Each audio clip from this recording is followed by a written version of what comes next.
Welcome to DepEd Zamboanga del Sur Division. Good morning, everyone. I would like to invite your attention as we commence the orientation on the process of hiring the Teacher 1 positions. Sa bidyong ito, ating tatalakayin ang kautusang DepEd bilang 007, serye ng 2023 o DepEd Order Number 007 Series of 2023 at ang mga pagbabago nito. Ang mga kriteriya ay siyang gagamitin sa pagpipili at pagkupkop ng mga aplikante para maging guro sa kindergarten, elementary, junior, at mataas na paaralang sekundarya. Sa mataas na paaralang sekundarya o senior high school, ang mga kriteriya ding iyon ay magiging basehan sa pagkupkop ng mga aplikante para maging guro sa loob ng mga katayuan sa permanent, provision o kontraktwa. Sa comparative assessment ng Teacher 1, ang mga sumusunod na kriteryong pangkumpara ay gagamitin bilang basehan. Education, Training, Experience, EBT-LET or LEPT rating, EEST Classroom Observable Indicators, EEST Non-Classroom Observable Indicators. Sa bahaging ito, pakinggan nating mabuti ang paliwanag ng bawat kriteyo. So, ito yung mga education units and or degree relevant to the position to be filled that exceed the minimum requirements as defined in the CSC-approved qualification standards. Later, malalaman natin kapag mag-a-apply ba ako ng Teacher 1, ano ba yung minimum requirements na kailangan. Next is the training. So, the training hours in curriculum and instruction and or other specialized training for skills development in fields related to the work, duties, and responsibilities for Teacher 1 that exceed the minimum requirements as defined in the CSC-approved qualification standards. Acquired in the last 5 years. So, please be reminded of that. So, kung bagong aplikante ka pa lang, yung mga training na na-attendan for the last 5 years na may kinalaman sa curriculum and instruction ay i-consider dito sa inyong pag-apply. So, for senior high school naman, training may be those relevant to the learning area, specialization, or strand. So, there are cases na sa senior high school especially, mayroong mga areas na highly specialized. So, for instance, sa mga pastry at kung ano-ano pang mga technical skills. So, kung may mga training na related kayo doon, ay you keep it din also at gamitin sa inyong pag-apply, especially kung ang inyong binabalak na applyan ay senior high school. The next one is experience. So, experience in teaching exceeding the minimum requirements as defined in the CSC-approved qualification standards. For senior high school, relevant industry and or work experience may be considered. So basically, this focuses on kung mayroon man kayong mga teaching experience, of course, dahil pagtuturo ito, na kung mayroon na kayong mga experiences about it, then you have to submit the corresponding documents that certifies na kayo ay nakapagtrabaho dito. For the case naman ng senior high school, may mga cases na nag-involve kayo or kayo nakapagtrabaho sa isang particular industry. Let's say, for example, nga pastry, ang sinabi ko kanina. Then, kung nakapag-work kayo sa relevant field, then you have to submit also the documentary evidence na magpapatunay na kayo ay nakapagtrabaho doon sa particular job na yon. The next one is the PBET-LET or LEPT rating. So, for the PBET rating, of course, what will be gathered or certified from the Professional Regulation Commission na rating ninyo, yun ang inyong gagamitin at isa-submit. At i-compute yun accordingly based doon sa maximum or points na pwede ninyong ma-attain.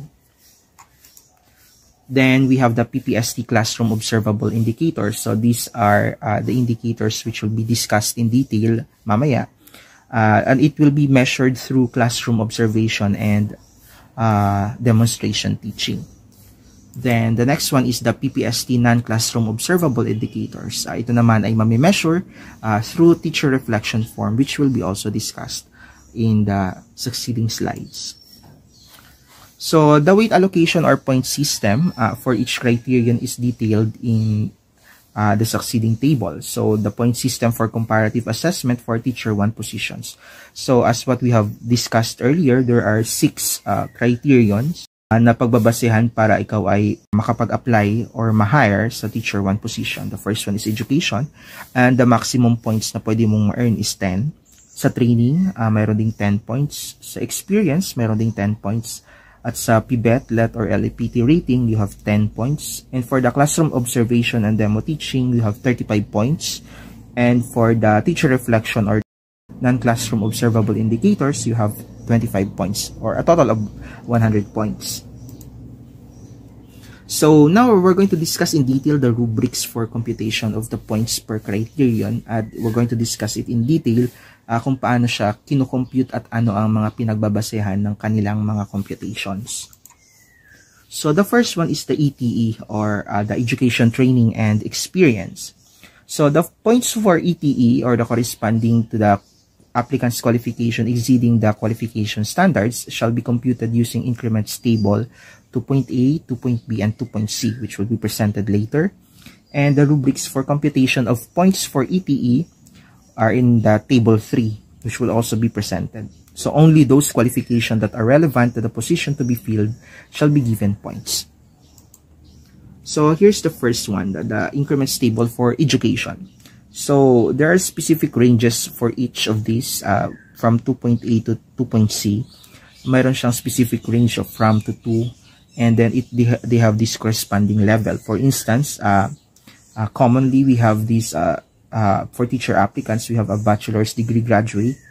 So kung titingnan natin siya sa table 2.A increments table for education, so that is 6. So nasa level 6 ka kapag ikaw ay bachelor's degree.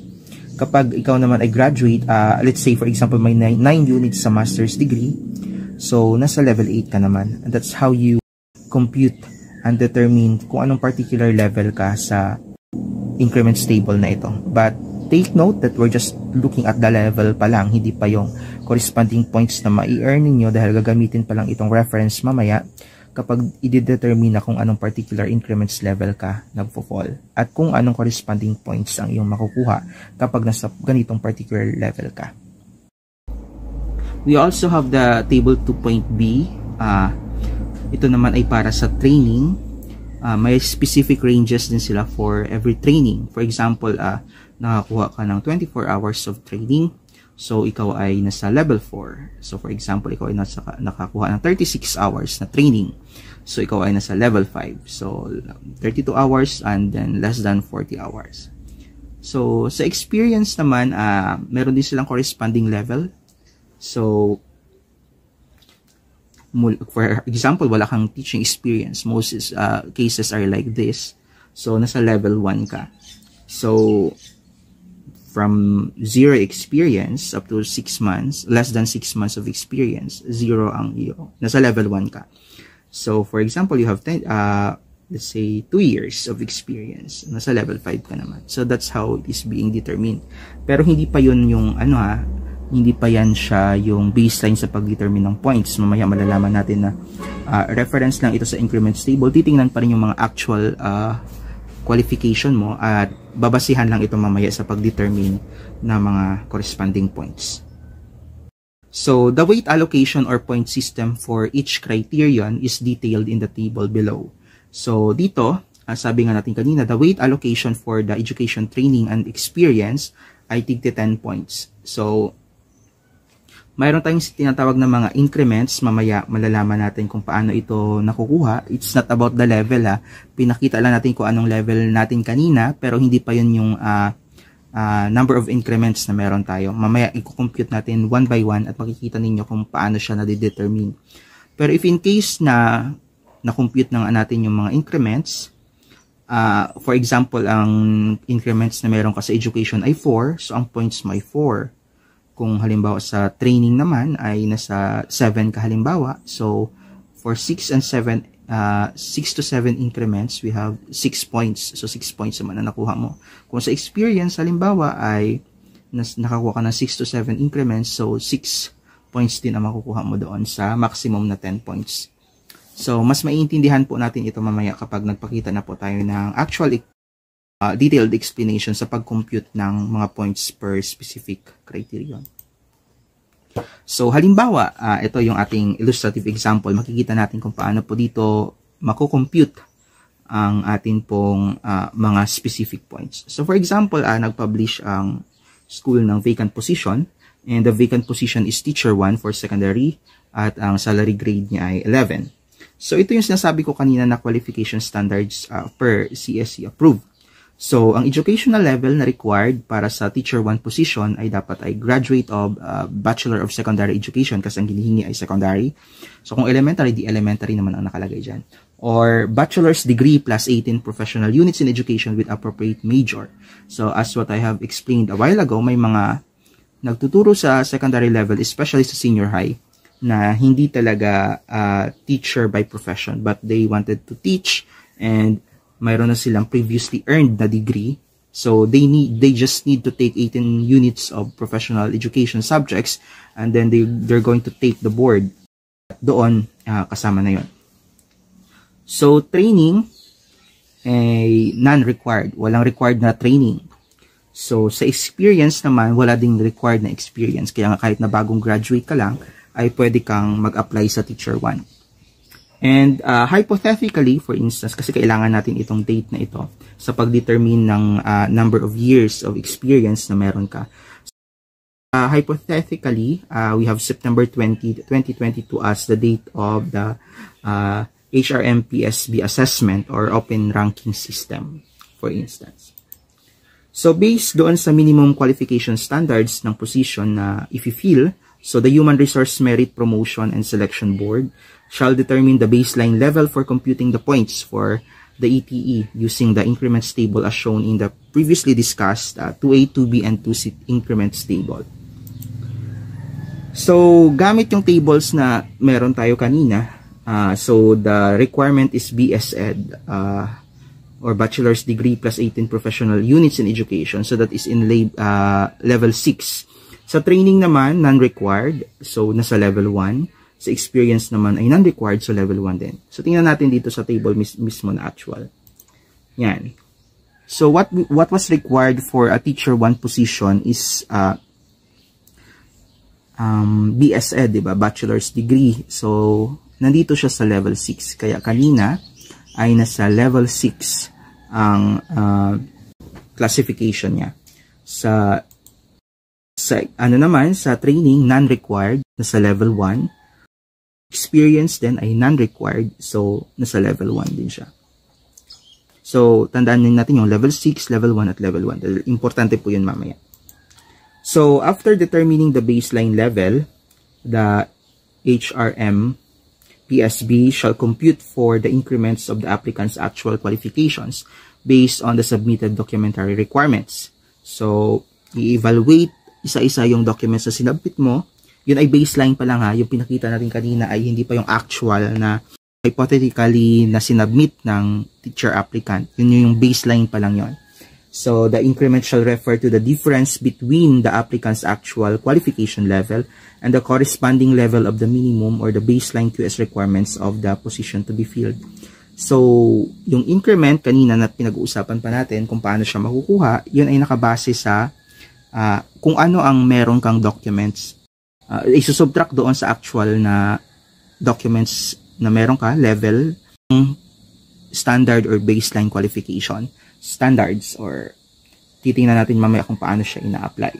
So, only qualifications that are relevant to the position to be filled and which exceed the minimum baseline QS requirements of the position shall be included in the computation of increments. Okay. So, dito na tayo sa example. So, the computation of increments based on the actual educational qualification of applicant A. For instance, ito yung mga actual na nakuha nung aplikante.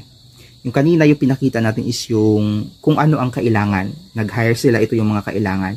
Ngayon naman may nag-submit ng isang applicant. At ito, hypothetically, ang kanyang sinubmit, for instance. So, si applicant A ay graduate ng BSED at mayroon siyang 18 units na for a master's degree in education. So, gamit yung table 2.A, the corresponding level of applicant A's education qualification is 18 units for a master's degree in education. So, yun ay nakaklasify sa level 11. So, the number of increments for applicants A's education qualification shall be computed by subtracting the minimum QS level. Kanina, ang hinihingi ay dapat bachelor's graduate. So, yun ay level 6. Pero si applicant na nag-apply ngayon ay nasa level 11. So, as illustrated below, so ang applicant's level ay 11. Minus yung qualification standards level na 6, na level 6. So, ang kanyang increment ay 5. So, yun na yung kanyang increment. Sunod naman is yung computation ng actual training qualification ng applicant. So, kanina, education yon. Ngayon naman, halimbawa, yung si applicant A ay mayroong 32 hours ng training on curriculum contextualization or localization and lesson planning. So, the cumulative hours of the relevant training or yung learning and development or L&D which are acquired within the last 3 years shall be considered for the counting of increments. So, dahil pasok naman yung 2021, dahil doon sa September 20, 2022 na open ranking, so pasok naman siya within the last 3 years. So, in the case of applicant A, the 32 hours of training on curriculum contextualization or localization and lesson planning are considered relevant to the teacher 1 position. So, using the table 2.b, yung ginamit natin kanina, the corresponding level of applicant A's training qualification, 32 hours, is on level 5. So, the number of increments for applicant A's training qualification shall be computed by subtracting the minimum QS level from the applicant's qualification level. So, ang requirement is level 1, pero ang na-achieve niya ay level 5. So, applicant's training level minus QS level equals the increment. So, ang kanyang level ay 5 minus na QS level na 1. So, 4. So, ang kanyang increments ay 4.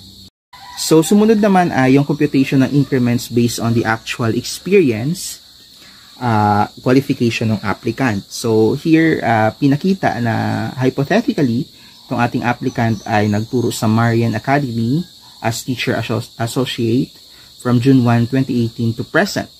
So, of course, only those relevant to the position to be filled shall be considered. So, dahil sa teacher 1 position, is a teaching experience, so i-consider natin siya. So, that is from June 1, 2018 to present. And the assessment, sabi ko kanina, importante yung open ranking date, which is September 20, 2022. So, that is June 1, 2018 hanggang September 20, 2022.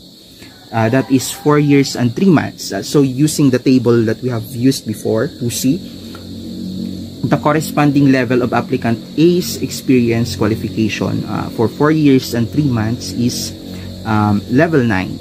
So, the number of increments and for applicant A qualification shall be computed by subtracting the minimum qualification standards level, which is level 1, from the applicant's qualification level, which is level 9. So, 9 minus 1 is 8. So, ang kanyang increments level is 8.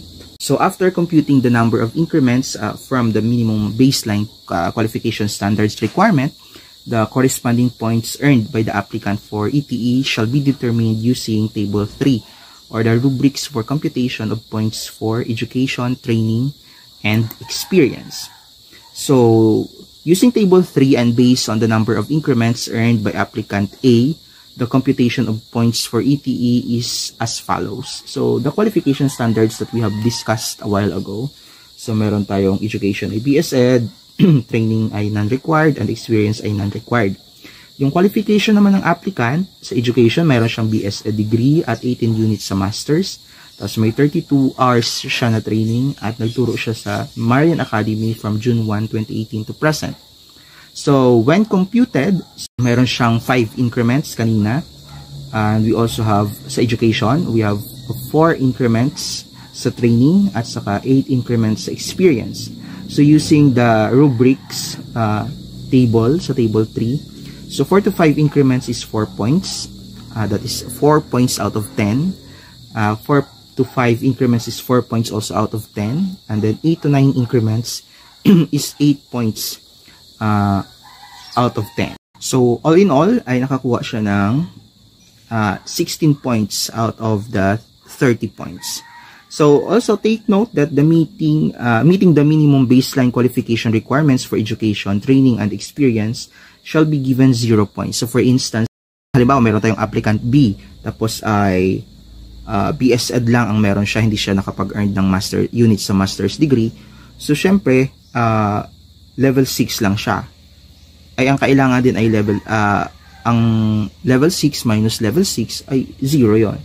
So, 0 points ang makukuha mo kung BSED ka lang. So, dapat meron kang at least may makuha kang units para maka-earn ka ng points dito sa education. Kasi ang ibig sabihin lang no, na-meet mo lang yung minimum requirements para sa ranking. Kaya wala kang makukuhang puntos. Okay, the next one is the PBET, LET, and LEPT rating. So, points for the PBET or LET and LEPT rating shall be computed using the succeeding formula. So, this formula shall likewise apply to senior high school applicants who may not have passed the PBET, LET, and LEPT but may be appointed under provisional status. So, provided that the applicant submits a certificate of rating. So, kahit siya ay nagbagsak, halimbawa sa senior high school, so, clear naman doon sa PBET LET rating natin, no? Kapag ikaw ay pumasa sa LET, so, yung kung anong rating na makuha mo, ay yun ang gagamitin. Ganon din sa mga nag-fail, especially sa senior high school, kasi mayroon nga tayong binibigyan ng provisional status, lalo kung highly technical ang kanilang mga itinuturo, so, pwede silang ma-hire pa rin in provisional status. Kaya gagamitin pa rin yung puntos nila sa LET, for instance, kahit na sila ay bumagsak. So, for instance, ito yung ginagamit na formula. So, yung points ng PBET or LET rating is divided by 100 times the weight allocation. So, ang weight allocation for the LET rating is 10. So, for instance, ang LET rating mo is 82.75. So, 82.75 at ang weight allocation natin ay 10. So, 82.75 divided by 100 times 10 is 8.275 points. So, yun ang nakuha mo out of 10 points ay 8.275 points.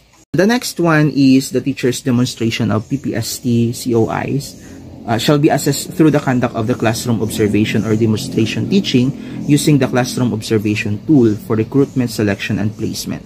So, focusing on levels 2 to 6 of the COT rubric to capture good performance in the beginning towards proficient career stage.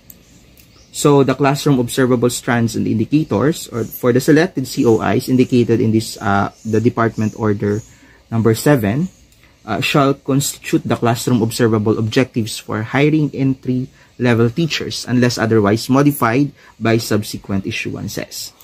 So, for the PPST classroom observable indicators for teacher 1, mayroon ditong 5 observable strands and indicators na kailangang ma-meet.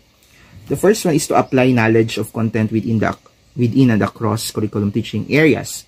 Of course, it is expected for teacher applicants that they have the knowledge and skills, so you need to apply that in your demonstration teaching.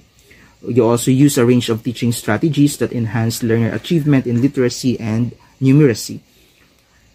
Also, you have to apply a range of teaching strategies to develop critical and creative thinking, as well as other higher order thinking skills. Also, you need to plan, manage, and implement developmentally sequenced teaching and learning processes to meet the curriculum requirements and varied teaching context. And to design or select, organize, and use diagnostic, formative, and summative assessment strategies consistent with curriculum requirements. So, yun yung mga indicators na dapat nating tingnan as we prepare for our demonstration teaching. The same also applies with hiring teacher 1 in indigenous people's education. Medyo may konting pagbabago lang, especially in 1.6.2 at saka 3.5.2. This is to display proficient use of mother tongue, Filipino, and English to facilitate teaching and learning, and to adapt and use culturally appropriate teaching strategies to address the needs of learners from indigenous groups. So this is specific indicators for the indigenous people's education. So the classroom observation tools for recruitment, selection, and placement. So the following tools are designed to measure the classroom performance of teacher applicants against the identified observable indicators. So we have the COT rubric, observation notes, the rating sheets, and the inter-observer agreement form. So yun yung mga tools na yun. So, for instance, na-evaluate ka na at nakapag-demo ka na. So, the points for the classroom observable indicators is equal to the COT rating divided by 30 times the weight allocation. So, the weight allocation for the COIs ay 30 at yung COT rating naman is yung rating na ma-obtain mo sa demonstration teaching. So, for instance, ang COT rating mo ay 20 out of 30. So, the weight allocation is 35. So, 20 divided by 30 times 35 is equal to 23.333 points. So, yun ang nakuha mong points for the PPST classroom observable indicators o doon sa demonstration teaching. Non-classroom observable indicators naman, so the teacher applicant's demonstration of PPST and COIs shall be assessed through the teacher applicant's narrative and reflection using the teacher reflection form. There's a corresponding form to be accomplished. Dun mo isusulat yung iyong reflection. And then, the selected NCOIs indicated in this department order shall constitute the non-classroom observable objectives for hiring of teachers unless otherwise modified by subsequent issuances. So, the non-classroom observation tools for RSP includes the following. So, meron kayong teacher reflection form at saka yung rubrics na gagamitin para i-evaluate yung teacher reflection form at yung inter-evaluator agreement for the TRF. So, the points for the PPST COI shall be computed as follows. So, the points is, the maximum points that can be achieved here is 20 points. And then, for instance, ang rating na na-obtain mo doon is 14. So, the weight allocation for the non-classroom observable indicators is 25. So, 14 divided by 20 times 25 is 17.5 points. So, that's how it is computed. Also, there are other evaluative assessments that can be used. So, this includes behavioral events interviews. This shall be conducted to gather additional information about the teacher applicants in terms of other aspects, such as, but not limited to, their potential, character, and fitness. Also, we have the skills or work sample test. This may be conducted as may be necessary, especially for assessing applicants in certain tracks, strand, and specializations in the senior high school. Ito yung mga iba pang mga pwedeng gamitin. So, other evaluative assessments as stipulated in inclusion number 1 of this order, the DepEd Order number 7 series of 2023, such as but not limited to ethics-oriented and personality development test, may be required to gather sufficient information and guidance for the appointing authority in selecting possible appointees. So, yun po yung mga bagong explanation about the specific criterion na kailangan nating tingnan kapag tayo po mag-a-apply as Teacher 1. So, I hope you have learned a lot in this discussion, and thank you very much for paying attention. Let's proceed to DepEd Order number 21 series of 2024, which is the amendments of DepEd Order number 007 series of 2023. This order reiterates that the DepEd Order number 007 series of 2023 only covers the following. Teacher 1. School administration. Related teaching and non-teaching. It excludes the higher teaching positions which are covered by career executive service positions and reclassification of teaching and principal positions. It requires that call for application must state that non-licensed applicants may participate in the hiring process, subject to the parameters and conditions of provisional appointment. Provisional appointment shall only be given to Teacher 1 applicants who meet the 50-point cut-off score in the comparative assessment, but only in the absence of the qualified let passers with appropriate specialization. Additionally, in the new guidelines, the use of CARRQA in the deployment if teachers requires the following program beneficiaries to undergo the assessment for purposes of identifying the professional development needs, but shall be exempted in the 50-point cut-off score provision. For Peace Program of the DSWD. Sa Pinas, Ikaw ang Ma'am at Sir or SPIMS Program of the DMW, and RA 7687 and RA 10612 Scholarship Programs of the DOST-SEI. It reiterates that SDOs may create subcommittees to assist in the receipt of application, initial evaluation, and comparative assessment. Reiterates of CSC Resolution number 1800582 on the publication of anticipated vacancies and exemption of the ban on chain promotion for teaching positions. Allows remaining applicants in the current CAR RQA who were not appointed in the current school year to opt to carry over their CAR RQA scores and/or update their credentials without having to undergo the entire hiring process in the next school year. Includes of CID Chief in the SPICALE HRMPSB for teaching positions. Allows HRMPSB or subcommittees to consult and employ the assistance of external and independent resource persons or subject matter experts who have a working knowledge of the specific competencies required by the positions. Allows HRMPSB or subcommittees to appropriately consult with IP elders or leaders recognized by the community to verify and better assess such applications in reference to the applicant's fitness to handle IP education. Hiring of substitute teachers requires SDOs to get the possible substitute appointees from the remaining applicants in the CAR RQA, including those who have undergone the hiring process but did not meet the cut-off score. The substitute teacher to assume the position of Teacher 1, with an equivalent salary of salary grade 11. Now, we are done with the discussion related to guidelines of the hiring process and its amendments. Let us answer few frequently asked questions. What is the publication date of the vacant positions to be covered by the DepEd order upon its effectivity? The policy shall apply to all higher teaching positions in the elementary, junior high school and senior high school levels that will be published and posted a day after the issuance of the department order. Is a teacher applicant free to choose his or her subject matter for demo teaching? Yes. For as long as it follows the competency based on the most essential learning competencies of the enhanced K-12 basic education curriculum. Is there a separate rubrics for IP education teacher applicants? No. The rubrics used for rating all documents, COIS and NCOIS are based on DepEd Order No. 7, Series of 2023.